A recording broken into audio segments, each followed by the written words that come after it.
नवीनतम वीडियो सबसे पहले प्राप्त करने के लिए कृपया हमारे चैनल BL स्टोरी 17 को सब्सक्राइब करें।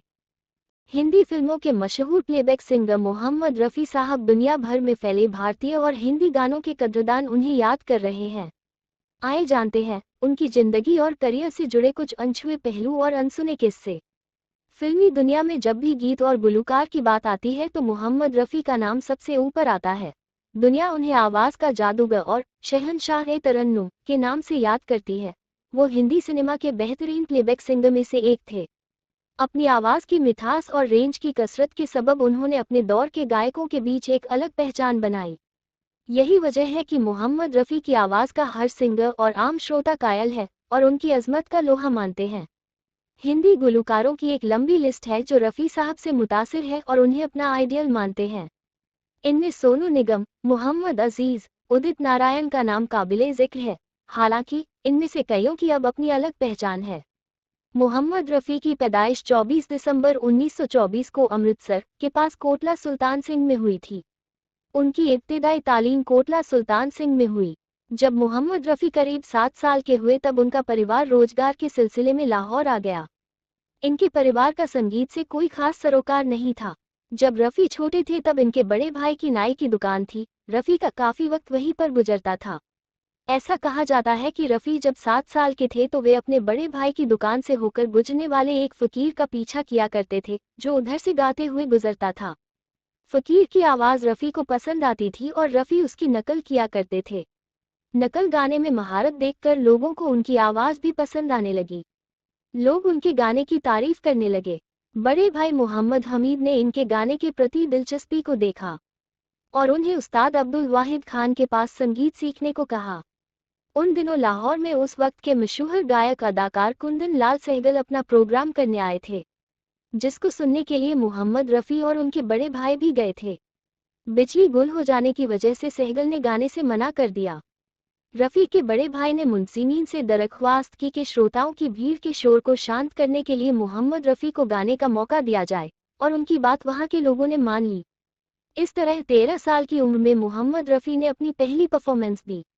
शायकीन में उस वक्त मौजूद श्याम सुंदर, जो उस वक्त के मशहूर संगीतकार थे, रफ़ी को सुनने के बाद काफी मुतासिर हुए। उन्होंने मोहम्मद रफ़ी को अपने लिए गाने का ऑफर दिया। मोहम्मद रफ़ी का पहला गीत एक पंजाबी फिल्म गुल बलोच के लिए था जिसे उन्होंने श्याम सुंदर के निर्देशन में 1944 में गाया था।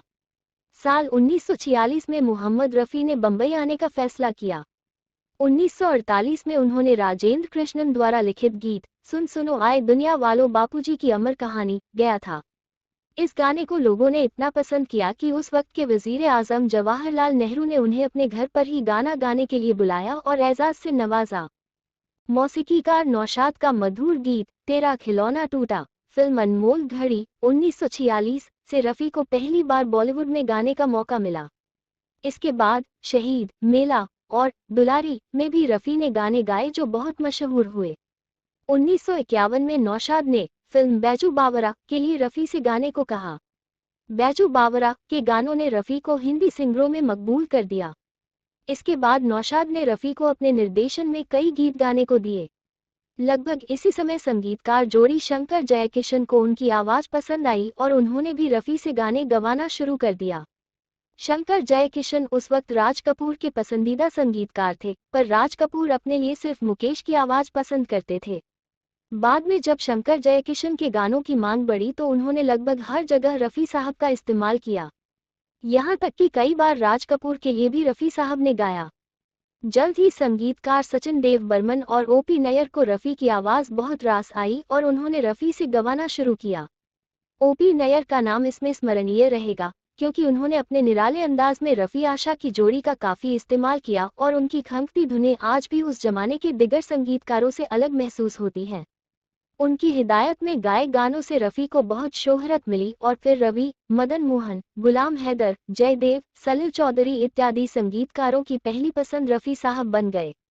मोहम्मद रफ़ी ने अपने वक्त के अजीम अदाकारों के लिए प्लेबैक सिंगिंग की, जिन अदाकारों पर उनके गाने फिल्माए गए उनमें गुरुदत्त, दिलीप कुमार, देव आनंद, भारत भूषण, जॉनी वॉकर, जॉय मुखर्जी, शम्मी कपूर, राजेंद्र कुमार, राजेश खन्ना, अमिताभ बच्चन, धर्मेंद्र, जितेंद्र और ऋषि कपूर, मिथुन चक्रवर्ती, गोविंदा के अलावे गायक अभिनेता किशोर कुमार का नाम भी शामिल है। ये वो दौर था जब मोहम्मद रफ़ी की आवाज़ का जादू सर चढ़कर बोलने लगा और मोहम्मद रफ़ी हर दिलजीत सिंगर बन गए। दिलीप कुमार, भारत भूषण और देवानंद जैसे कलाकारों के लिए गाने के बाद उनके गानों पर अदाकारी करने वालों कलाकारों की लिस्ट बढ़ती गई। शम्मी कपूर तो रफ़ी की आवाज़ से इतने मुतासिर हुए कि उन्होंने अपने हर गाने में रफ़ी का इस्तेमाल किया। उनके लिए संगीत कभी ओपी नैयर ने दिया तो कभी शंकर जयकिशन ने, पर आवाज़ रफ़ी की ही रही। चाहे कोई मुझे जंगली कहे, जंगली, एहसान तेरा होगा मुझ पर, जंगली, ये चांद सा रोशन चेहरा, कश्मीर की कली, दीवाना हुआ बादल, आशा भोसले के साथ, कश्मीर की कली, शम्मी कपूर के ऊपर फिल्माए गए मशहूर गानों में शामिल हैं। मोहम्मद रफ़ी की आवाज़ में बड़ी मिथस, गहराई और विस्तार था, जिसका संगीतकारों ने बखूबी इस्तेमाल किया। पूरी 3 नस्लों तक अपनी आवाज़ देने वाले मोहम्मद रफ़ी का कहना था कि आवाज़ तो खुदा की देन है। रफ़ी की शानदार गायकी ने कई गीतों को अमर बना दिया, जिनमें मुख्तलिफ मिजाज और तर्ज की झलक है।